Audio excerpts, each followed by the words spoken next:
दोस्तों, इस वीडियो को शुरू करने से पहले मैं कुछ लाइन बोलना चाहूँगा कि दिल में कुछ करने का सुरूर, दिमाग में जुनून और शरीर में खौलता हुआ खून हो तो इस दुनिया के हर जर्रे जर्रे पर बादशाहत और तुम्हारे सपनों पे हुकूमत तुम्हारी होगी।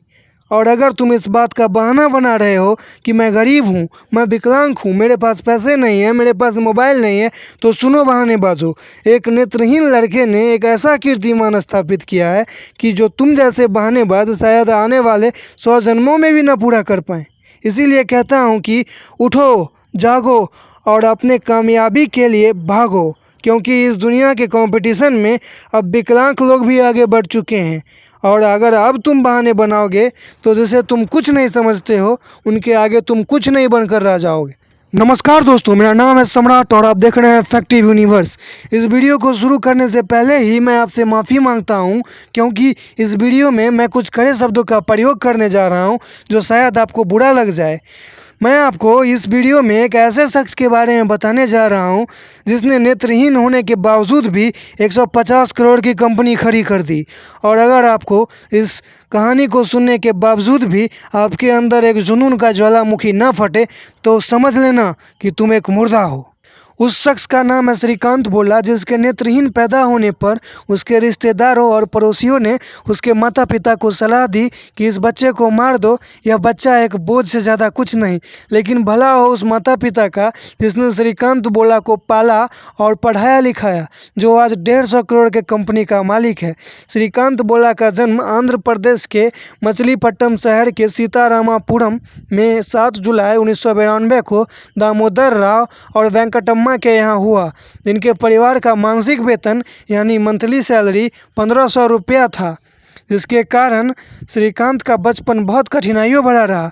श्रीकांत बोला जिस क्लास में पढ़ते थे उस क्लास में उन्हें सबसे पीछे वाले बेंच पर बैठाया जाता था और सभी सहपाठियों और अन्य लोगों द्वारा उनका बहुत ही ज़्यादा मजाक उड़ाया जाता था। श्रीकांत बोला बचपन से ही पढ़ने में बहुत तेज थे और पारिवारिक स्थितियों का अनुकूल न होने के बावजूद भी श्रीकांत बोला ने 10वीं में 90% अंकों की प्राप्ति की। लेकिन 12वीं में उन्हें पदाधिकारियों द्वारा साइंस लेने की अनुमति नहीं मिली। तब उन्होंने अपनी एक शिक्षिका के सहयोग से केस फाइल किया और जीता भी। अंत में 6 महीनों के कठिन कोशिशों के बाद साइंस लेने की अनुमति मिली, जिसके बाद उन्होंने 12वीं में 98% अंक प्राप्त करके एक इतिहास रच दिया। श्रीकांत बोला कि कठिनाइयाँ यहाँ ही नहीं खत्म हुई।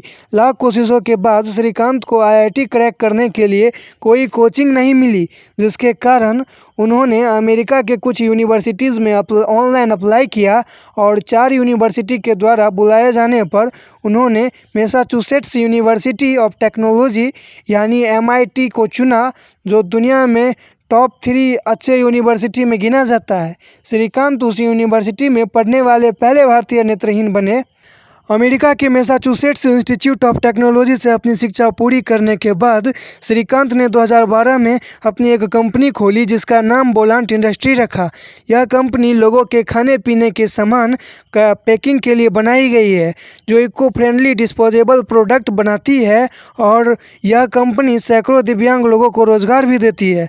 श्रीकांत बोला ने लाखों कठिनाइयों को सहते हुए इस कंपनी का विस्तार किया और आज कंपनी की तेलंगाना में और हैदराबाद में 7 प्लांट है और उनके कंपनी का सालाना टर्नओवर 150 करोड़ से भी ज़्यादा है, जिसमें 1200 लोग काम करते हैं और जिसमें ज़्यादातर दिव्यांग लोगों को प्राथमिकता दी जाती है। श्रीकांत बोला डॉक्टर अब्दुल कलाम के द्वारा चलाए गए द इंडिया लीड प्रोग्राम के यूथ लीडर भी रह चुके हैं, जिनमें उन्होंने 8 लाख स्टूडेंट्स को ट्रेन भी किया था। अप्रैल 2017 को श्रीकांत बोला का नाम फोर्ब्स के मैगजीन की लिस्ट में एशिया के 30 लोगों में शामिल था, जिनमें से सिर्फ 3 भारतीय थे।